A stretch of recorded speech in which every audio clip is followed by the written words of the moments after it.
Bonjour toi, voici la conclusion de ce que nous avons découvert succinctement dans la Bible au travers de ces 10 vidéos. Depuis le début de l'histoire, la Bible parle d'un combat cosmique entre Dieu et sa loi d'amour et Satan et sa voie d'obscurité et de mort. Si Satan a choisi cette voie, c'est grâce à la loi de liberté de Dieu au travers du libre arbitre. Son orgueil l'a amené à se comparer à son créateur et à vouloir lui ravir son trône. C'est sur ce trône que Jésus, incarnation humaine de Dieu, offrit son sang après une vie sainte et sans péché, montrant à l'humanité pécheresse par son exemple qu'il était possible par la foi, au moyen de la grâce, d'accomplir la loi de Dieu par amour pour lui et son prochain. Car son sacrifice nous donne l'expiation de nos péchés. C'est une expiation planifiée par amour, pourvue par amour, donnée par amour et menée jusqu'au bout sans faillir. Car c'est par amour que Dieu créa l'humanité. C'est pour montrer l'idéal de la relation d'amour entre lui et ses créatures, son Église, qu'il a créé le couple. C'est aussi pour expliquer son amour dans sa plénitude qu'il a créé la sexualité entre l'homme et la femme, image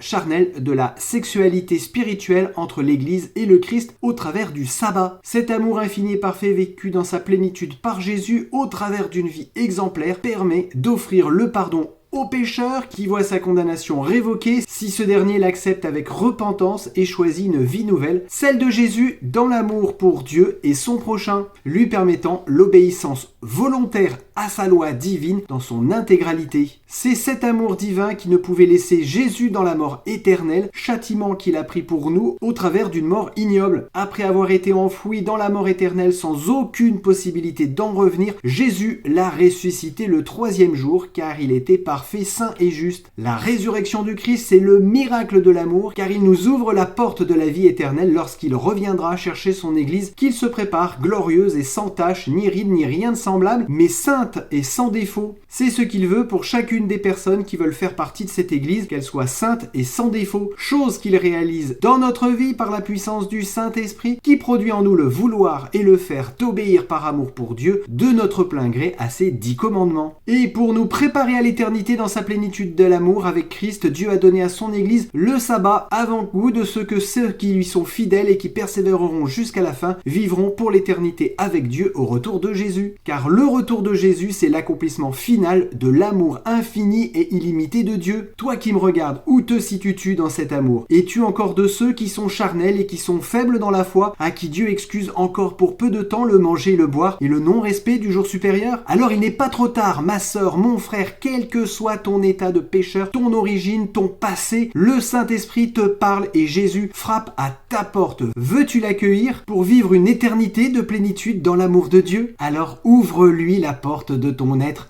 tout entier. À bientôt et que Dieu te bénisse abondamment.